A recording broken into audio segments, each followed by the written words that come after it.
danger. Why? Because we will see a tension on trade, especially triggered by President Trump's decision to have if I may say, have a more patriotic effort from the U.S. Point of view. But from the point of view of all of us in the global economy, the world is transitioning away from a rule-based global order toward a more protectionism. So if you see the U.S. government possess more tariff, and the good thing is, apologize if I say the good thing is some countries like China, they fight. It's good for us because it will create balance between the U.S. and also the other forces. So if you take a look at the news, the U.S. government announcement of a reciprocal tariff on April 2025 is also intensify market volatility. So tariff targeting major countries range from 20 to 25%. Of course, Indonesia, they post tariff around 32% to Indonesia. And as I mentioned before, countries like China and then UE and Canada also seen a retaliation. So it's good that we have a opportunity to diplomacy and also to create more certainty to the world. So if you take a look at this, probably after this slide, so we'll see the economic growth outlook for 2025 remain modest, with, for example, the World Bank project the global growth around 2.7%, while the IMF is slightly more optimistic at 3%. So dua forecast tersebut menggambarkan bahwa pertumbuhan masih akan berada di bawah pertumbuhan sebelum pandemi. Jadi akan terlihat masih lambat apalagi kita lihat sebelum pandemi, sehingga tantangan utama dari ekonomi global adalah satu, tingginya utang pemerintah, kemudian juga investment yang melemah, dan kemudian juga meningkatnya proteksionisme yang seperti yang sudah dilakukan oleh Amerika Serikat, dan juga ada geopolitical tension. Kita masih melihat ada tensi yang cukup kuat antara Rusia dengan Ukraina. Itu menjadi salah satu tantangan bagi ekonomi global. Bagaimana dengan Indonesia? Indonesia masih mendemonstrasikan pertumbuhan ekonomi yang cukup solid. Jadi last year in 2024 we grow around 5.03%. So in the fourth quarter, GDP grew by supported by 4.98% increase in household consumption and also 4.89% growth in the manufacturing sector. So konsumsi masyarakat, so household consumption was supported by the public holiday. Tahun lalu kita ada beberapa liburan panjang, dan liburan panjang seperti Natal di bulan Maret kemudian Lebaran itu menjadi salah satu trigger bagi pertumbuhan ekonomi. Kemudian kalau kita lihat if we take a look at the robust domestic and also export demand, it's supported by manufacturing growth and also particular in metal, electronic, and also food product. So to strengthen economic fundamentals, the government has advanced a series of integrated structural reform. Jadi ada beberapa reform struktural yang sudah dilakukan oleh pemerintah, seperti misalnya creating law on accelerated business licensing and also a national strategic project, undang-undang harmonisasi pajak, kemudian ada juga undang-undang baru HKPD, bagaimana dia mengatur hubungan antara pemerintah pusat dengan pemerintah daerah yang baru. Beberapa ini merefleksikan bagaimana kita berbenah untuk mencapai pertumbuhan yang lebih baik di masa mendatang. Satu hal lagi yang menjadi titik pola penting adalah bagaimana kita mengendalikan inflasi. Jadi government successfully manage inflation, keeping it at 10.3% compared with last year in March, 2025, and the low inflation was mainly attributed to the electricity discount. Kalau Bapak Ibu ingat di bulan tahun kemarin, pemerintah memberikan keputusan diskon listrik bagi pelanggan di bawah 2.200 kilovolt ampere dari bulan Januari sampai dengan bulan Februari, dan ini berkontribusi sangat besar terhadap rendahnya inflasi kita. Jadi listrik adalah salah satu komponen utama dalam pertumbuhan. Dia mengenerate power, kemudian juga menerangi, memberikan bisnis dan membantu bisnis untuk berkembang. Jadi, so the electricity discount program and also stable food prices during Ramadan and Idul Fitri was contributed very significant to the low inflation. So the government also continues to prioritize stable inflation to protect purchasing power, particularly for food access, and is also committed to manage food inflation through policies aimed on increasing production and also strengthening food reserve. So if you can move to next slide, probably on the Indonesian economy. So the Indonesian economic growth has significantly improved by the welfare of its citizens. By August last year, the unemployment rate is fell to 4.9%, and the poverty rate dropped to 9.03% by March 2024. So the labor force also expanded by 4.29 million, reaching 144.64 million workers, while the number of unemployed decreased by 0.39 million. So kita melihat ke depan dengan beberapa indikator yang saya sampaikan tadi, insya Allah prospek keberanian kita masih tetap kuat dengan berbagai tantangan ya, baik tantangan global maupun tantangan domestik. Misalnya kalau kita lihat beberapa indikator yang lain, misalnya indikator PMI itu di bulan Maret 2025 sekitar 52,4, itu paling tertinggi di Indonesia setelah Juni 2024. Apa yang membuat kita optimis terhadap keadaan ini adalah pertama, this growth is driven by increasing production and also rising demand both domestically and also export. That's the first one. And the second one is also manufacturers is now still remain optimistic, anticipating continued output growth through 2025. Bapak Ibu sekalian yang saya hormati, teman-teman mahasiswa yang saya banggakan juga, let me move now into our fiscal policy as the driver of structural transformation.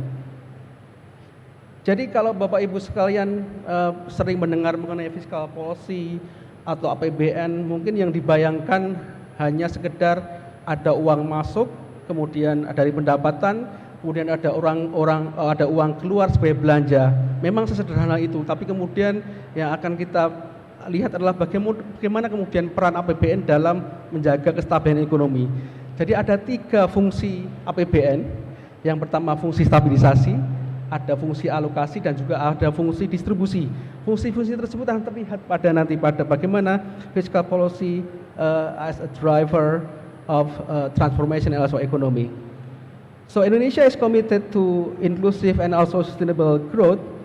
So in this year, fiscal policy theme is pretty clear. So the theme is accelerating inclusive and sustainable economic growth. This will be pursued by dual approach. The first one is medium long-term transformation, and the second one is short-term policy effectiveness. So Indonesia current fiscal policy focus on strengthening human capital by investing in education, health, and social protection. So ada sekitar 724 triliun rupiah atau sekitar 20% dari APBN itu dialokasikan untuk pendidikan. Kemudian selain pendidikan ada juga bagian penting lain adalah yang namanya skill development, dan juga untuk memastikan bahwa tenaga kerja kita, labor force kita menjadi labor force yang sangat produktif sebelum tahun 2045. So we also emphasize food and energy security as a strategic pillars. So nearly almost 155 trillion allocated to food security programs. So we aim to strengthen agriculture through subsidy, modern infrastructure, and also reserve, while expanding fiscal incentive for renewable energy to accelerate our decarbonization agenda. Kalau kita berbicara mengenai ketahanan pangan dan juga ketahanan energi, ini akan menjadi sangat menarik karena ada satu critical point nanti yang bisa dianalisa oleh teman-teman mahasiswa. Ketika kita berbicara mengenai ketahanan energi dan ketahanan pangan, khususnya renewable energy, maka yang akan kita bayangkan adalah bagaimana kemudian dua strategi tersebut akan cross cutting. Jadi kalau kita berbicara mengenai renewable energy, misalnya sebagai contoh adalah biofuel misalnya. Biofuel, teman-teman pasti pernah mendengar ada biosolar. Biosolar itu adalah campuran dari solar murni dan juga dari FAME, dari CPO, dari minyak sawit. Sementara itu, sawit adalah bagian dari terpenting dari cycle untuk ketahanan pangan kita. Karena dari sawit kita bisa menciptakan minyak goreng, kita bisa menciptakan kosmetik dan sebagainya. Akan menjadi menarik ketika nanti teman-teman mahasiswa akan melakukan analisis bagaimana kemudian strategi untuk ketahanan energi, misalnya melalui biofuel misalnya, tidak saling kanibalisme dengan strategi ketahanan pangan, misalnya ketahanan pangan untuk minyak goreng misalnya. Jadi ini akan menarik ketika kita menghubungkan antara bagaimana ketahanan energi dengan ketahanan pangan. So in supporting the policy for green growth, the Indonesia is also advancing in green economic. The initiative such as Global Suku and then the energy transition mechanism and also the Indonesia Carbon Exchange are mobilizing sustainable finance to support low carbon growth. These are complemented by policies and also on carbon pricing, renewable investment, and research incentives. So to complete our fiscal strategy, we are reinforcing fiscal credibility and also sustainability. So with the deficit target of 2.53% of GDP, we are expecting revenue mobilization. So ada dua pendekatan yang akan digunakan pemerintah pada tahun ini untuk memperkuat ketahanan APBN. Yang pertama adalah kita akan disiplin pada defisit di 2,53%, dan di satu sisi kita juga akan melakukan expanding revenue. Jadi itu dua strategi utama. Dan kalau teman-teman melihat textbook, ini adalah yang namanya sebagai fiskal konsolidasi atau konsolidasi fiskal. Jadi kalau secara textbook, konsolidasi fiskal itu either we increase the revenue or we cut the spending, but we don't do that. We will do both in more efficient and positive way, and also in more kreatif, and also more in lebih berkualitas belanja seperti itu. So satu pilar lainnya adalah innovative financing. So in innovative financing mechanism, including blended finance and public-private partnership, are enabling us to fund strategic sector without burdening public debt. Jadi ada beberapa cara selain yang tadi kita lakukan untuk konsolidasi fiskal, kita juga melakukan financing yang lebih kreatif dengan sukuk misalnya. Jadi kalau kemudian kita melihat berita-berita di media sosial bahwa utang kita bertambah, don't worry about that because the share of our domestic debt is now lebih banyak daripada utang kita di luar negeri. Jadi kalau kita belajar dari Jepang itu dengan utang yang sangat besar, tapi kemudian dia di atas 90% utangnya adalah utang domestik. Jadi itu akan lebih memberikan kepastian dan keamanan pada kita semua. So let me move to the last part of our Bu Sri Mulyani's speech, is about aligning with global policies. So what is Indonesia's role in the shared future in the coming month? So Pak Rektor, teman-teman mahasiswa, distinguished ladies and gentlemen, so the action at the national level are not enough. So we are not taken in isolation. So Indonesia continues to champion global cooperation, for example through G20, ASEAN, and also UN platforms. So we believe global challenges such as climate change, pandemic resilience, and food security require coordinated multilateral solution. So Indonesia's leadership in the G20 finance track emphasized just energy transition, digital financial inclusion, and also climate change, reflecting our broader commitment through global sustainability effort. So Indonesia's climate action agenda is clearly articulated through its enhanced national determined contribution. Jadi kalau teman-teman pernah mendengar istilah NDC atau National Determined Contribution dalam Paris Agreement, di mana kita Indonesia menargetkan pengurangan emisi sebesar 31,89% di tahun 2030 dengan kapasitas keuangan sendiri. Jadi dengan modal kita sendiri, kita berkomitmen untuk menurunkan emisi di tahun 2030 sebesar 31,89%. Kemudian kalau kemudian ada supporting financial dari global, dari bilateral partners, so emisi diharapkan akan turun sebesar 43,2% di tahun 2030. So achieving this ambitious target also needs not only robust policies but also substantial investment in capacity building and technology transfer. However, our financing needs remain substantial, with estimates reaching around 260 to 281 billion US dollar in 2030. So in this context, fiscal instruments such as carbon tax and climate budget tagging are being strengthened to enhance policy coherence.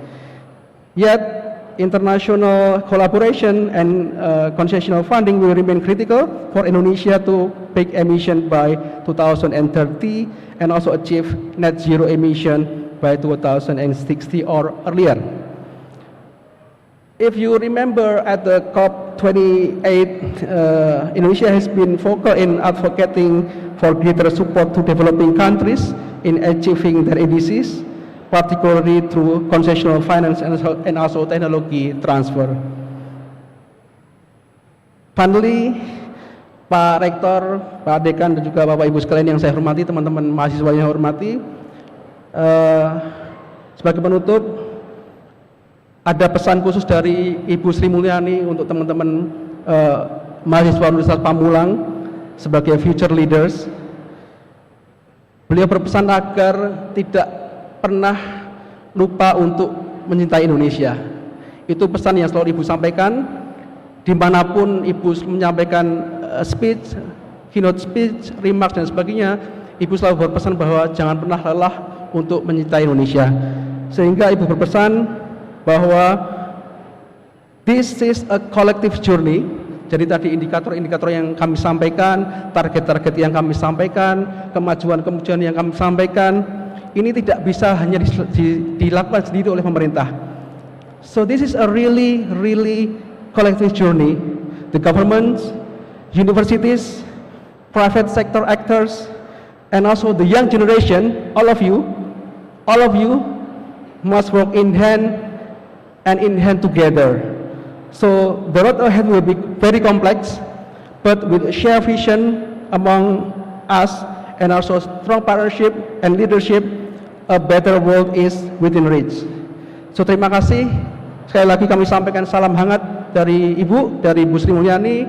Kami tutup. Assalamualaikum warahmatullahi wabarakatuh. Waalaikumsalam warahmatullahi wabarakatuh. Mohon izin Bapak bisa berkenan untuk tetap di